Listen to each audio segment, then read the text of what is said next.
আসসালামু আলাইকুম রহমতুল্লাহি ওয়া বারাকাতুহু। প্রিয় দর্শক, আমি আপনাদের কাছে প্রথমে হাত জোড় করে ক্ষমা চাচ্ছি। যদি কথার মধ্যে কোনো ভুল ত্রুটি হয়ে থাকে, প্লিজ আমাকে চোখে ক্ষমার দৃষ্টিতে দেখবেন। যদি কথার মাঝে কোনো কথা বলে থাকি, সেটিও আমাকে ক্ষমার দৃষ্টিতে দেখবেন। তো আমাদের দেশে যেসব কাহিনী চলতেছে, এই যে ছোট ছোট বাচ্চারা, আল্লাহু আকবার, এই বিচারগুলো কে করবে? এই যে ইকরার মতো একটা মেয়ে, ফুটফুটে সুন্দর একটা জান্নাতের বাগান অকালেই ঝরে গেল। এগুলোর দায়ভার কাদের নিতে হবে? আপনার, আমার, এই দেশের মানুষকেই এটার জবাবদিহি করতে হবে। আমরা কেন সুষ্ঠু একটা বিচারের আশা করতে পারি না? হ্যাঁ, এরকম একটা বাচ্চা মেয়ে আমাদের কাছ থেকে চলে গেল, আর আমরা হাতের তালি দিয়ে তাকে পুলিশে ধরায় দিই। আমাদের এই দেশের আইন, 90% মুসলিম বাংলাদেশে, কেউ কি প্রতিবাদ করার মতো কেউ নাই? এটার বিচার করার মতো কেউ নাই? আর পুলিশ প্রশাসন ভাই, আপনাদেরকে বলছি, আপনাদের দুটা হাতে ধরি, পায়ে ধরি, যারা এই ধর্ষণকারী, যারা এই ছোট ছোট জান্নাতের বাগানগুলো অকালি ঝরায় দিচ্ছে, আপনি তাদেরকে জেলখানায় না, আপনি তাদেরকে জনগণের হাতে তুলে দেন। দেখেন, এরকম 2, 4, 5টা জনগণের হাতে তুলে দেন, সব সন্ত্রাসীরা, ধর্ষণকারীরা সোজা হয়ে যাবে। আমি বিশেষ করে সরকারের কাছে আবেদন করছি, আপনারা দেখেন এই জিনিসটা এইভাবে। আমরা কেন ইসলাম এই রাষ্ট্রে এরকম ছোট্ট ছোট্ট বাগানগুলো অকালে ঝরে যাচ্ছে? আস্তাগফিরুল্লাহ। আপনার ঘরে মা আছে, মেয়ে আছে, বোন আছে, আমার ঘরে মা, মেয়ে, বোন। আমি বেশি কিছু বলবো না, আমি জাস্ট সরকারের উদ্দেশ্যে একটা কথা বলবো, আমাকে ক্ষমা করে দিবেন যদি কোনো রং কথা বলে থাকি। এই যে আমাদের জাইমা রহমান, ব্যারিস্টার জাইমা রহমান, ওনার যদি কোনো ক্ষয়ক্ষতি হয়ে থাকে, যে ক্ষতি করবে তাকে কি ছেড়ে দিবে? কোনো বড় ধরনের দুর্ঘটনা ঘটলে তাকে কি ছেড়ে দিবে? অবশ্যই দিবে না।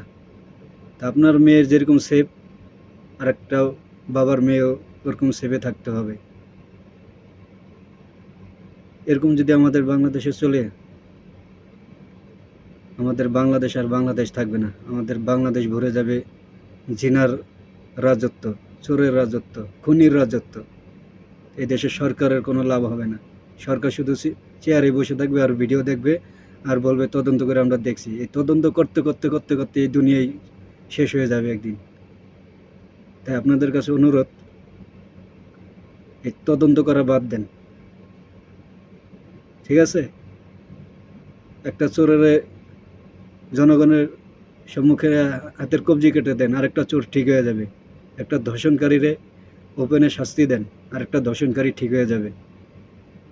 এরকম একটা মাস আপনাদের হাতে ধরি, পায়ে ধরি, এরকম একটা মাস আপনারা এই আইন চালু করেন, দেখবেন আল্লাহর রহমতে আমাদের দেশ চোর ধর্ষণকারীদের কাছ থেকে অনেক মুক্ত হয়ে যাবে ইনশাআল্লাহ। যাই হোক, আমি আপনাদের কাছে হাতে ধরি, পায়ে ধরি, যদি কথা কোনো ভুল হয়ে থাকে আন্তরিকভাবে আমি দুঃখিত। এই ছোট্ট ছোট্ট বাচ্চারা কিভাবে অকালে ঝরে যাচ্ছে, আল্লাহ! ওই সন্ত্রাসীগুলো আপনারা জেলে ভরে নেবেন, 2, 4 মাস, 6 মাস পর আবার সেই জামিনে বাইরে আসবে, আবার সেই অপকর্মগুলো করবে। তা আপনারাই তো এইভাবে সুযোগ করে দিচ্ছেন ওদের খারাপ কাজ করার জন্য। সন্ত্রাসীকে জামিন দেওয়া আবার সেই খারাপ কাজে লিপ্ত হওয়ার সুযোগ করে আপনারাই দিচ্ছেন। এই দেশের জনগণের দোষ না, এই দেশের সরকারের দোষ। আপনারা কেন এইসব ধর্ষণকারীকে জামিনের মুক্তি করে দেন? আপনারা ফাঁসির রায় দেন, ওই রায় পর্যন্তই স্থগিত থাকে, কার্যকর হয় না কেন? এটা আমাদের মুসলিম দেশ না? আমরা মুসলমান না? আমাদের ঘরে মা বোন নাই? আপনার মেয়ের যেরকম সেফ রাখা দরকার, আমার মেয়ে, মা, বোনকে সেফ রাখার দায়িত্ব আপনার দায়িত্ব। উফ, আল্লাহু আকবার। দু চোখ জুড়ে শুধু চোখ দিয়ে পানি পড়ে ইকরা মেয়েটার কাহিনী দেখে। এত সুন্দর একটা ফুটফুটে মেয়ে অকালে ঝরে গেল। এটার হিসাব তো দিতে হবে। আপনি একজন দেশের রাষ্ট্রের নায়ক হইছেন। আপনার 18 কোটি মানুষের দায়িত্ব আপনার। এটার জবাবদিহি আপনার করতে হবে। আপনার দেশে কেন এরকম অবিচার চলে? তাই আপনার কাছে অনুরোধ, মাননীয় প্রধানমন্ত্রী তারেক রহমান, আপনার কাছে দু হাত মিনতি করে বলছি, আপনি এইসব সন্ত্রাসীদের জামিন কখনো দিয়েন না। জামিন এইটা জিনিসটা আপনারা ক্যান্সেল করে দেন। কোনো সন্ত্রাসীর জামিন হইতে পারবে না। আর যখন যেটা রায় হবে সেটা যাতে অকালেই কার্যকর হয়, সেটার ব্যবস্থা আপনারা করবেন ইনশাআল্লাহ। এই প্রত্যাশা আপনাদের করি। শেষ করে আমার বক্তব্য শেষ করলাম। আসসালামু আলাইকুম রহমতুল্লাহি ওয়া বারাকাতুহু।